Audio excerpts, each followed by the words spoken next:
Hello friends, कैसे हैं आप सब। आप सभी का आपके अपने YouTube channel sociology with Sangeeta में मैं संगीता स्वागत करती हूं।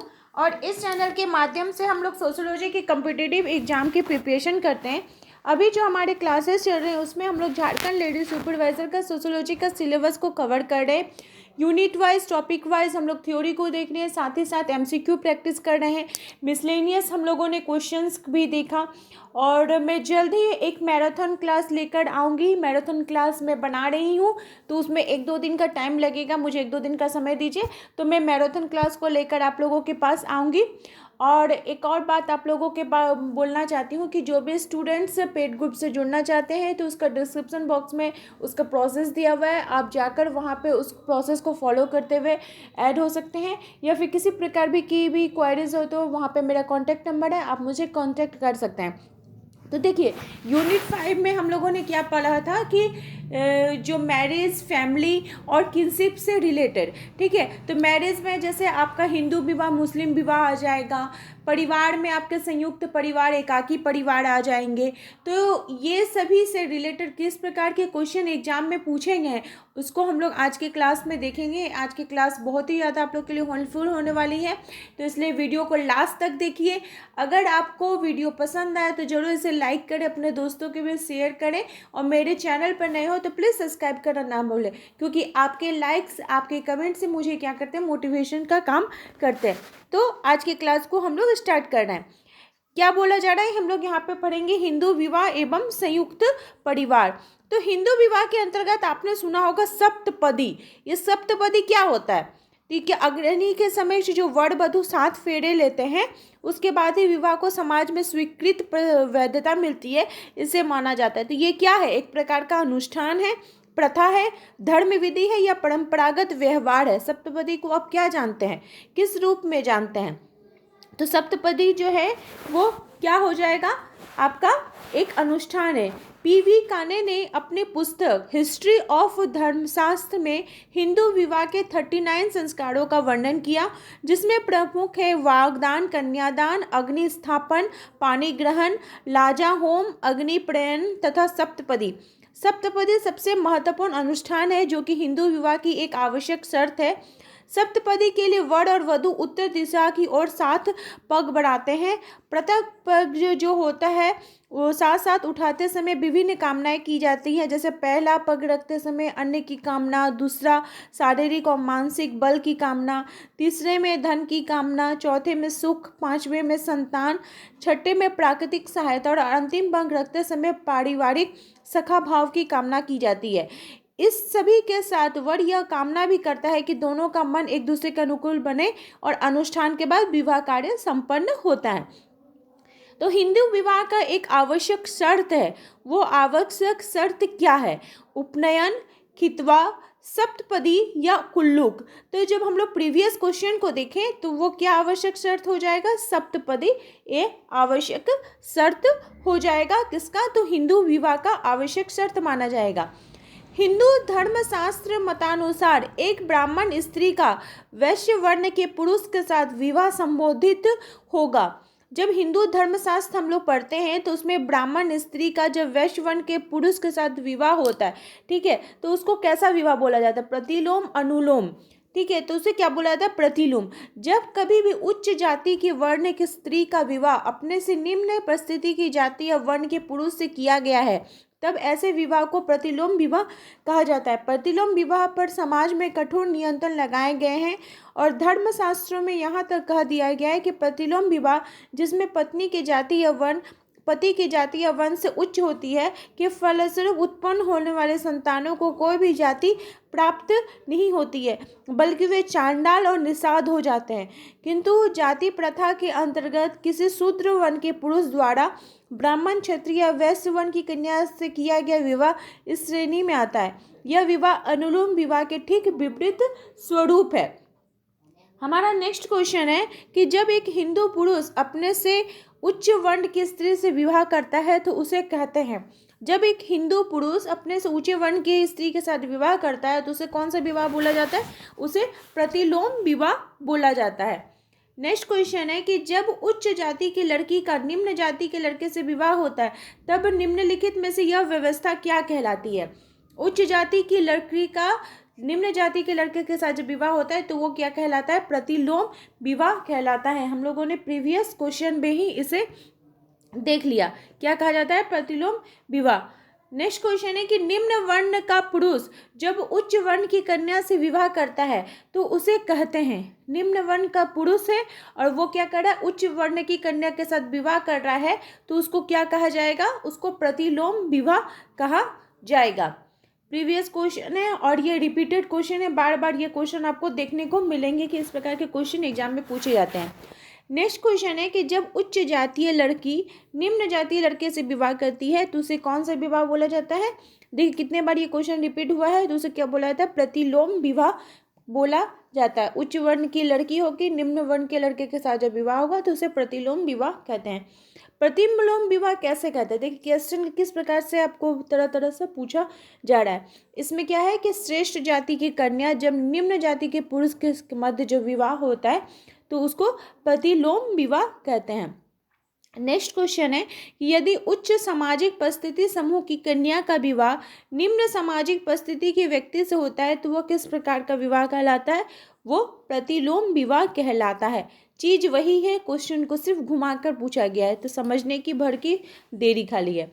नेक्स्ट क्वेश्चन है कि एक निम्न जाति की स्त्री का विवाह उच्च जाति के साथ पुरुष के साथ होता है तो उसको क्या बोला जा रहा है? तो उसको क्या, निम्न जाति की स्त्री है लेकिन उसका शादी कहाँ हो रहा है? उच्च जाति के पुरुष के साथ हो रहा है तो उसको अनुलोम विवाह कहा जाएगा। क्या विवाह कहा जाएगा? उसको अनुलोम विवाह कहा जाएगा, क्योंकि जो स्त्री है वो निम्न जाति की है और पुरुष जो है वो उच्च जाति का है, तो उसको कौन सा विवाह कहा जाएगा? उसको अनुलोम विवाह कहा जाएगा। यह भी क्वेश्चन आपको बहुत बार देखने को मिलेंगे। नेक्स्ट क्वेश्चन है कि जब कोई पुरुष अपने या अपने से निम्न वर्ण की स्त्री से विवाह करता है तो उसे क्या कहते हैं? कोई एक पुरुष है, अपने से निम्न वर्ण की स्त्री के साथ जब वो विवाह कर रहा है तो उसको कौन सा विवाह बोला जाएगा? अनुलोम विवाह बोला जाएगा, और ये भी आपका पीजीटी 2009 में पूछा गया है। नेक्स्ट क्वेश्चन है कि हिंदू विवाह जिसमें पुत्री किसी पुरोहित को भेंट की जाती है कहलाता है। हिंदू विवाह में हम लोगों ने जब विवाह के 8 स्वरूप को देखा तो उसमें क्या बोला गया था कि जब पुत्री को किसी पुरोहित को भेंट किया जाता है तो उसको देव विवाह कहा जाता है। मनुस्मृति में कहा गया है कि यज्ञ के समय यज्ञ को समुचित रूप से कराने वाले पुरुष को अलंकारों से सुसज्जित करके जब कन्या दान में दी जाती है तब इस प्रकार का जो विवाह होता है उसे देव विवाह कहा जाता है। प्राचीन काल में यज्ञों का विशेष महत्व होने के कारण किसी पुरोहित से अपनी कन्या का विवाह कराना सबसे अच्छा माना जाता था। मनु का तो यहाँ तक कहना था कि ऐसा विवाह ही सबसे उत्तम श्रेष्ठ विवाह होता है। हिंदू विवाह के 8 प्रकार होते हैं, जिसमें ब्रह्म, देव, आर्ष एवं प्रजापति विवाह को उत्कृष्ट श्रेणी का माना जाता है, जबकि असुर, गंधर्व, राक्षस और पिशाच विवाह को निकृष्ट श्रेणी का माना जाता है। ये टोटल 8 रूप है। ब्रह्म विवाह को सबसे उत्तम कोटि का विवाह माना जाता है। मनु का मानना था कि कन्या के पिता द्वारा जब किसी योग्य वेदा परमगत सच्चरित्र और श्रुतिवान वर को आमंत्रित करके उसे आभूषणों से युक्त कन्या दान के रूप में दी जाती है तब इसी विधि को ब्रह्म विवाह कहा जाता है। वर्तमान समय में इस प्रकार विवाह हमें अधिक देखने को जो मिलता है। जब कन्या का पिता विवाह करने से इच्छुक ऋषि से एक जोड़ा बैल और गाय को लेकर अपनी कन्या का विवाह करता है तो उसको आर्ष विवाह कहा जाता है। अभी इसका कोई अस्तित्व नहीं है। फिर तुम दोनों मिलकर आजीवन धर्म का आचरण करो, यह कहकर जब कन्या का पिता वर को कन्या दान देता है तो ऐसा विवाह प्रजापत्य विवाह कहलाता है। प्रजापत्य का अर्थ होता है प्रजा अथवा जन संधारण का संरक्षण करने वाला। इससे स्पष्ट होता है कि ब्रह्म विवाह के अंतर्गत जहां कन्या के पिता को अपनी पुत्री के लिए वस्त्र आभूषणों की व्यवस्था करना आवश्यक है, वहीं प्रजापत्य पद्धति के अंतर्गत विवाह की वैदिक रीति के पश्चात भी वस्त्रों तथा अलंकारों के साथ कन्या को दान देना आवश्यक नहीं था। तो ऐसा विवाह परंपरागत वैदिक पद्धति के अंतर्गत होते हुए भी जन सामान्य अथवा निर्धन वर्ग द्वारा व्यवहार में लाया जाता था। मतलब कोई इंपॉर्टेंट नहीं था कि उसको कोई वस्त्र आभूषण देना होगा। ठीक है, प्रजापत्य विवाह में। नेक्स्ट क्वेश्चन है कि निम्न वर्ण का पुरुष जब उच्च वर्ण की कन्या से विवाह करता है तो वो क्या है? पुरुष कौन सा है? वो निम्न वर्ण का है, लेकिन जो कन्या है वो उच्च वर्ण की है तो वो कौन सा विवाह कहलाएगा आपका? ये सारा आपका फिर से रिपीटेड क्वेश्चन है। अच्छा कोई बात नहीं, हम लोग फिर से नेक्स्ट क्वेश्चन की ओर देखते हैं कि हिंदू विवाह जिसमें पुत्री किसी पुरोहित को भेंट की जाती है वो क्या कहलाता है? हिंदू विवाह में जब पुत्री को किसी पुरोहित को भेंट किया जाता है तो वो कौन सा विवाह कहलाता है? हम लोगों ने उसको पढ़ा, वो विवाह क्या कहलाता है? वो विवाह को देव विवाह बोला जाता है। ठीक है, हम लोगों ने ये सारे क्वेश्चन को देख लिए थे। क्वेश्चन आपका फिर से रिपीटेड हो गया है। देखिए यहाँ पे क्या लिखा है कि जब कन्या अपने पिता को जानबूझकर यथाशक्ति धन देकर उसके स्वच्छंद विवाह किया जाए तब इसे असुर विवाह कहा जाता है। जब कन्या को जानबूझकर अपने शक्ति के अनुसार पैसा देकर जब विवाह किया जाता है तो उसको असुर विवाह बोला जाता है। यदि युद्ध के समय स्त्री का हरण करके विवाह किया जाए तब ऐसे विवाह को राक्षस विवाह। प्राचीन काल में क्षत्रियों में ऐसा विवाह प्रचलन में होने के कारण इसे छात्र विवाह भी कहते हैं।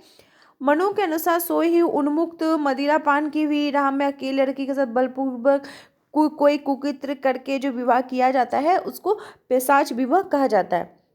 ये सब विवाह का स्वरूप है। हम लोगों ने प्रीवियस जो क्लास था उसमें ही हम लोगों ने इसके बारे में डिटेल्स में देख लिया था कि विवाह के जो 8 प्रकार है हम लोगों ने देखा था उसे अच्छे प्रकार से।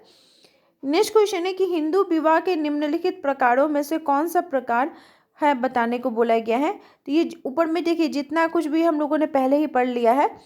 नेक्स्ट क्वेश्चन में बोल रहा है कि हिंदू विवाह के निम्नलिखित प्रकारों में से कौन सा प्रकार प्रशस्त कोटि का विवाह नहीं कहा गया है। हिंदू विवाह का निम्नलिखित प्रकारों में प्रशस्त कोटि का विवाह नहीं है तो वो कौन सा हो जाएगा? गांधर्व विवाह। नेक्स्ट क्वेश्चन है कि क्रय की गई स्त्री के साथ विवाह करना कहा जाता था। कोई स्त्री को क्रय करने के बाद जो विवाह किया जाता था उसको क्या कहा जाता था? उसको क्या कहा जाता था? असुर विवाह कहा जाता था। क्रय खरीदी हुई लड़की जो शादी हो रहा है वो क्या कहा जाएगा? असुर विवाह कहा जाएगा। नेक्स्ट क्वेश्चन है कि क्रय द्वारा किया गया हिंदू विवाह कहलाता है। क्रय करने के पश्चात हिंदू जो विवाह होता है उसे असुर विवाह बोला जाता है। नेक्स्ट क्वेश्चन है कि हिंदू विवाह जिसमें पुत्री किसी पुरोहित को भेंट की जाती है कहलाता है। क्या बोल रहे हैं? हिंदू विवाह में जो पुत्री को किसी पुरोहित को भेंट किया जाता है तो वो कौन सा विवाह कहलाता है? वो देव विवाह कहलाता है। हिंदू विवाह में कितने प्रकार होते हैं? हिंदू जो विवाह होता है वह कितने प्रकार का होता है? तो वो 8 प्रकार का होता है। ठीक है, हम लोगों ने पढ़ा था कितने प्रकार का होता है? 8 प्रकार का। प्रवर का क्या तात्पर्य है? प्रवर क्या बोला जाता है? ठीक है, तो वह प्रवर जो है इसमें क्या होता है कि समान गोत्र वाले होते हैं कि जनजातियों में श्रेष्ठ वर चयन की प्रक्रिया या समान पूर्वज एवं समान ऋषियों के नामों का उच्चारण करने वाला। तो ये आपका राइट आंसर हो जाएगा। प्रवर का क्या मतलब हो गया? समान पूर्वज एवं समान जो ऋषि होते हैं उनके शब्दों का उच्चारण करने वाला प्रवर कहला जाता है। केएम कपाड़िया के अनुसार प्रवर कुछ संस्कारों और ज्ञान से संबंधित संप्रदाय की ओर संकेत करता है जिससे व्यक्ति संबंध होता है। वैदिक इंडेक्स के अनुसार प्रवर का अर्थ होता है आवाहन करना। हम क्या आवाहन कर रहे हैं? तो एक समान ऋषि का आवाहन कर रहे हैं या आध्यात्मिक संबंध से जुड़ा हुआ है। प्राचीन समय में यज्ञ का अत्यधिक महत्व होने के कारण अग्नि प्रज्वलित करते समय व्यक्ति अपने श्रेष्ठ ऋषियों के नाम का उच्चारण करते थे और इस प्रकार समान पूर्वज अथवा समान ऋषि के नाम का उच्चारण करने वाले व्यक्ति को एक ही प्रवर से संबंध मानने लगे। बाद में प्रवर की जो धारणा है वो सामाजिक महत्व की बन गई। इसलिए अनेक संस्कारों में भी जिनमें विवाह संस्कार सबसे अधिक महत्वपूर्ण है प्रवर की धारणा का महत्व दिया जाने लगा। इस आधार पर कुछ विद्वानों ने यह नियम बना दिया है कि कोई भी पुरुष उस स्त्री से विवाह नहीं करेगा जो कि एक प्रवर का हो, मतलब दोनों का प्रवर अलग होना चाहिए। नेक्स्ट क्वेश्चन है कि हिंदू विवाह कानून के अनुसार विवाह है। हिंदू विवाह जो कानून है उसमें विवाह क्या है? तो ये एक पवित्र संस्कार है। क्या है हिंदू विवाह कानून में? यह एक पवित्र संस्कार है जिसका एकमात्र उद्देश्य व्यक्ति को अपने धार्मिक तथा सामाजिक कर्तव्यों को पूरा करने के अवसर प्रदान करना है। यही कारण है कि हिंदू समाज की बहुत सी संस्थाओं के रूढ़िगत हो जाने के बाद भी विवाह संस्था अभी भी लागू है, अभी भी चलती है। नेक्स्ट क्वेश्चन है कि हिंदू विवाह की प्रकृति कैसी है? तो हिंदू विवाह की प्रकृति कैसी है? धार्मिक प्रकृति की मानी जाती है। हिंदू विवाह की प्रकृति कैसी है? धार्मिक प्रकृति की। तो विवाह है, विवाह क्या है? तो विवाह एक संस्था है, एक धार्मिक कर्मकांड है, एक संस्था तथा एक धार्मिक कर्मकांड है, या उपरोक्त में से कोई नहीं। तो विवाह को हम लोग क्या समझते हैं, एक क्या हो जाएगा, एक संस्था है। हिंदू विवाह में विच्छेदन के लिए कौन सा कारण जिम्मेदार है। तो हिंदू विवाह में अगर विच्छेदन होता है तो उसके लिए कौन सा कारण जिम्मेदार माना गया है। विजातीय विवाह की वजह से बंधनों का टूटना, अनुबंधीय तरीके से विवाह की धारणा पर ज़्यादा जोर दिया जाना, बहुविवाह प्रथा पर रोक लगना, अंतरजातीय विवाह एवं विधवा पुनर्विवाह को सामाजिक अनुमोदन दिया जाना। तो अनुबंधीय तरीके से विवाह की धारणा पर ज़्यादा जोर दिया जाना हिंदू विवाह में विच्छेदन के लिए प्रमुख कारण है। ठीक है। हिंदू विवाह की जो संरचना परंपरागत नियमों में भी परिवर्तन की प्रक्रिया बहुत तेजी से हो गई है। वर्तमान समय में अगर बात की जाए तो विवाह का जो रूप है वो व्यावसायिक आधार ग्रहण कर रहा है, जिसमें विज्ञापनों के द्वारा वधू के गुणों को रूप देखा पहले ही निश्चित करके प्रार्थना पत्रों के माध्यम से जीवन साथी का चुनाव होता है। विवाह में यह समझौतावादी प्रवृत्ति मानी जाती है। नेक्स्ट क्वेश्चन है कि कौन सा अंतर्विवाह का उदाहरण है। तो विवाह का ऐसा नियम जो कि अपनी ही जाति में विवाह होता है उसको क्या बोला जाता है, अंतर्विवाह बोला जाता है। ठीक है। व्यक्ति को अपने समूह, जाति, धर्म, प्रजाति, जनजाति आदि में विवाह करने के लिए बाध्य होना पड़ता है। इसे ही अंतर्विवाह या अंतर्विवाह बोला जाता है, जिसको इंडोगामी भी बोला जाता है। भारत में इस प्रकार के नियम के अनुसार एक हिंदू को अपनी ही जाति में विवाह करना अनिवार्य हो जाता है। नेक्स्ट क्वेश्चन है कि अपने सामाजिक समूह में से जीवन साथी का चुनाव करने का कार्य कहलाता है। अपना जो सामाजिक समूह होता है उसमें से अगर अपने जीवन साथी का चुनाव करना हो तो वो कार्य कौन सा कहलाता है, तो वो कहलाता है अंतर्विवाह कहलाता है। नेक्स्ट क्वेश्चन है कि विभिन्न जातियों के दो व्यक्तियों के परस्पर विवाह को कहते हैं। जब विभिन्न जाति के दो व्यक्ति परस्पर विवाह करते हैं तो उसे क्या बोला जाता है, अंतरजातीय विवाह बोला जाता है। उसको कौन सा बोला जाता है, अंतरजातीय विवाह। एक अंतरजातीय विवाह होता है, एक अंतरजातीय विवाह होता है। अंतरजातीय विवाह में इसमें दो व्यक्ति परस्पर विवाह करते हैं। सभी जीवशास्त्री इस मत से सहमत है कि अंतरजातीय विवाह यानी इंटरकास्ट मैरिज के द्वारा अधिक उत्तम पीढ़ी के जन्म की संभावना रहती है। अंतरजातीय विवाह से विभिन्न जातियों को एक दूसरे के समीप आएंगी, हमारे संबंधों में विस्तार होगा। धीरे धीरे सभी जातियों की परंपराओं में मिश्रण होने से अंतरजातीय तनाव में भी कमी होने लगेगी। नेक्स्ट क्वेश्चन है कि अपनी जाति के अंदर विवाह करने की अनिवार्यता को कहते हैं। जब धर्मशास्त्र के अनुसार जब हिंदू को अपने ही जाति में विवाह करने के अनिवार्य माना जाता है तो उसे जातीय अंतर्विवाह कहा जाता है। उसको क्या कहा जाता है, जातीय अंतर्विवाह कहलाता है। लेकिन क्या बोला जा रहा है कि आज जो संपूर्ण वर्ण व्यवस्था है उसमें हजारों जातियां विभाजित है और सभी अपनी जातियां अपेक्षा की जाती है कि वो अपने जाति के अंतर्गत ही विवाह करेगा। कोई अपनी जाति के बाहर विवाह नहीं करना चाहता है। जाति से बाहर विवाह करने की प्रेरणा किस कारण से उत्पन्न हुई है। औद्योगिकरण विकास के कारण, सामाजिक विकास के कारण, धार्मिक विकास के कारण या नैतिक विकास के कारण। तो जाति से बाहर विवाह करना ये जो प्रेरणा है ये औद्योगिक विकास के कारण हुई है। औद्योगिकरण के फलस्वरूप परिवहन और संचार के साधनों में तेजी से विकास हुआ है। इस प्रकार सभी जातियों के व्यक्तियों को एक दूसरे के निकट संपर्क में आने का अवसर मिला है। परिणाम स्वरूप व्यक्ति की सामाजिक और धार्मिक स्थिति जाति और वंश से प्रभावित न होकर आर्थिक सफलता से प्रभावित होने लगी है। जातीय बंधन स्थिर पड़ने के कारण लोगों का जाति से बाहर विवाह करने का ये सोच उनके अंतर्गत आती जा रही है। नेक्स्ट क्वेश्चन है कि विवाह प्रतिबंधित से संबंधित नहीं है। कौन सा विवाह जो होता है वो प्रतिबंध से संबंधित नहीं है, तो वो आपका हो जाएगा बहुपति विवाह। ठीक है, ये प्रतिबंध से संबंधित नहीं है। अगर हम बात करें मानव समाज में, तो मानव समाज में वैवाहिक शादी यानी जो पति पत्नी होते हैं के चुनाव के संबंध में कुछ प्रतिबंध लगाए जाते हैं, जैसे कि अंतर्विवाह यानी इंडोगामी, बहिर्विवाह यानी एक्सोगामी तथा निकटाभिगमन निषेध यानी इंसेस्ट टैबू, इस प्रकार का प्रतिबंध होता है। और जो अंतर्विवाह के अंतर्गत सामान्यतः एक व्यक्ति को अपनी जाति, धर्म और प्रजाति में ही विवाह करने की अनुमति होती है। भारतवर्ष में अगर बात की जाए तो जाति एक अंतर्विवाह है, परंपरागत जाति व्यवस्था के कठोरतम नियमों में से एक है। अंतर्विवाह का नियम इसके विपरीत ऐसे नातेदार और समूह से हैं जिनके साथ व्यक्ति वैवाहिक संबंध नहीं रख सकता है।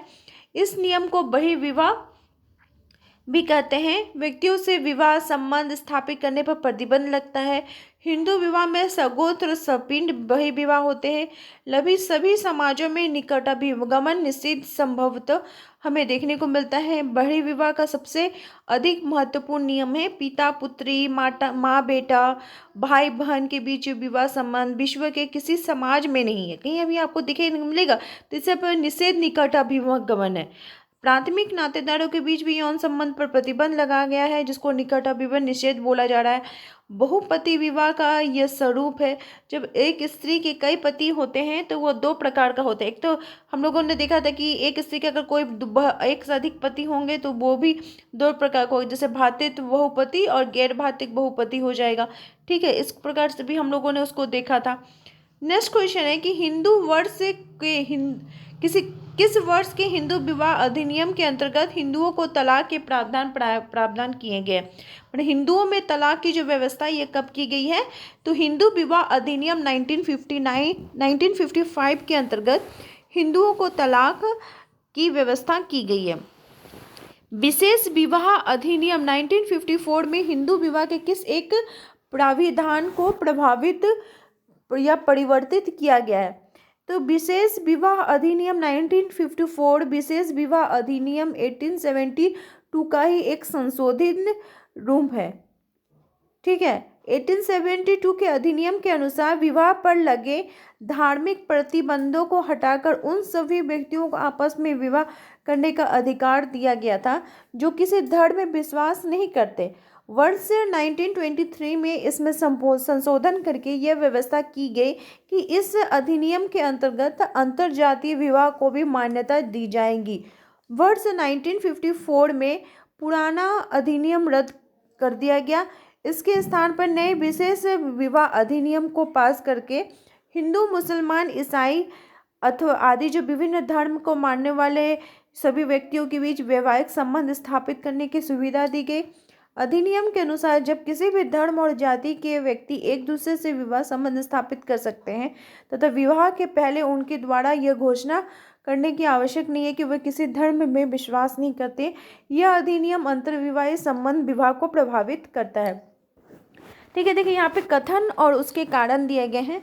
तो कथन ये बोला जा रहा है कि जब हिंदू विवाह को संस्कार से अधिक संविदा समझा जाता है तो क्या बोला जा रहा है, या फिर कारण है कि भारतीय समाज पर किसी पश्चिमी विचारधारा का व्यापक प्रभाव पड़ा है।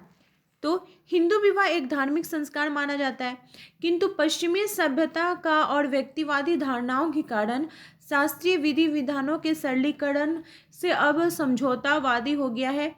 वर्तमान में विवाह का जो रूप है वो व्यवसायिक आधार होने के कारण इसमें विज्ञापनों के माध्यम से वधू के गुणों की रूप रेखा पहले ही निश्चित करके प्रार्थना पत्रों के माध्यम से जीवन साथी चुनने का एक अवसर प्रदान किया गया है और विवाह में यह समझौता प्रवृत्ति की चरम अभिव्यक्ति इसको माना जाता है। ठीक है, नेक्स्ट क्वेश्चन है कि नीचे कथन दिए गए उसके कारण दिए गए। तो कथन में बोला जा रहा है कि ग्रामीण सामाजिक अंचल में संयुक्त परिवार विलुप्त होता जा रहा है। ठीक है, ग्रामीण क्षेत्र में संयुक्त परिवार विलुप्त हो रहा है और इसका कारण है कि संयुक्त परिवार में व्यक्तिगत सफलता को मान्यता नहीं दी जाती है। तो ये इसका कौन सा है, तो ए और आई सही है कि आर और ए की सही व्याख्या कर रहा है। क्या बोला जा रहा है कि जो ग्रामीण सामाजिक अंचल है उसमें संयुक्त परिवार विलुप्त हो रहा है। इसका कई कारण हो सकता है, जिसमें कि मान लीजिए व्यक्तिवादिता भी है। तो संयुक्त जो परिवार होता है उसमें व्यक्तिगत सफलता को मान्यता नहीं दी जाती है, क्योंकि एक ही साथ सब रहते हैं तो किसी व्यक्ति विशेष के उसको मतलब अलग से उसको कोई स्पेशल ट्रीटमेंट उसको नहीं दिया जाता है। नेक्स्ट क्वेश्चन है कि निम्नांकित समाजशास्त्रियों में से किसने हिंदू विवाह के आधारभूत उद्देश्यों में धर्म, प्रजा और रति की विवेचना की है, तो के.एम. कपाडिया ने। धर्मशास्त्रों में हिंदू विवाह के 3 उद्देश्यों में प्रथम स्थान धर्म, द्वितीय स्थान प्रजा और अंतिम स्थान रति को प्रदान किया गया है। के.एम. कपाडिया के अनुसार हिंदू विवाह के आधारभूत उद्देश्य हैं धर्म, प्रजा मतलब हो गया संतान और रति मतलब हो गया आनंद। उनका कहना था कि जब हिंदू विचारकों ने धर्म को विवाह का प्रथम तथा सर्वोच्च लक्ष्य माना है और संतानोत्पादन को दूसरा स्थान दिया है, तो स्वाभाविक ही विवाह का जो धर्म का आधिपत्य हो जाता है। हमारा नेक्स्ट क्वेश्चन है कि पूछा जा रहा है कि किसने कहा है कि धर्म प्रजा, प्रजा मतलब हो गया संतति, और रति मतलब आनंद, हिंदू विवाह के उद्देश्य माने जाते हैं। तो के.एम. कपाडिया ने इसे माना है। ठीक है, धर्म प्रजा और रति हिंदू विवाह के उद्देश्य उन्होंने इसे माना है। नेक्स्ट क्वेश्चन है कि परंपरागत हिंदू समाज में विवाह के उद्देश्यों का सही क्रम क्या है। परंपरागत जो हमारा हिंदू समाज है उसमें विवाह का सही उद्देश्य है धर्म प्रजा एवं रति। क्या हो जाएंगे? धर्म प्रजा एवं रति। नेक्स्ट क्वेश्चन है कि किसके संदर्भ में विजातीय विवाह को सजातीय विवाह माना जा सकता है। किसके संदर्भ में विजातीय विवाह को सजातीय विवाह माना जा सकता है? तो हिंदू सनातन धर्म में पिता के गोत्र में उत्पन्न सभी सजातीय लोग गोत्री भाई एवं गोत्री बहन कहलाते हैं, इसलिए सगोत्र भाई बहन में विवाह निषेध माना जाता है। विवाह संबंध का जो सीधा सूत्र है वो विवाह ना होकर विजातीय से है और ना ही अतन सजातीय से। इस कारण असगोत्री विवाह को विजातीय होते भी सजातीय विवाह का ही उत्तम विकल्प रूप माना जाता है। सगोत्र विवाह के नियम को हिंदू विवाह अधिनियम में 1955 में अप्रभावी बना दिया गया था। तो आई होप आप लोगों को आज का क्वेश्चंस का सीरीज हेल्पफुल रहा होगा। कल के क्लास में हम लोग देखेंगे मुस्लिम विवाह से रिलेटेड कुछ MCQ को। इसी प्रकार से आप लोग चैनल के साथ बने रहिए। आप सभी का मेरे चैनल में बने रहने के लिए बहुत बहुत धन्यवाद।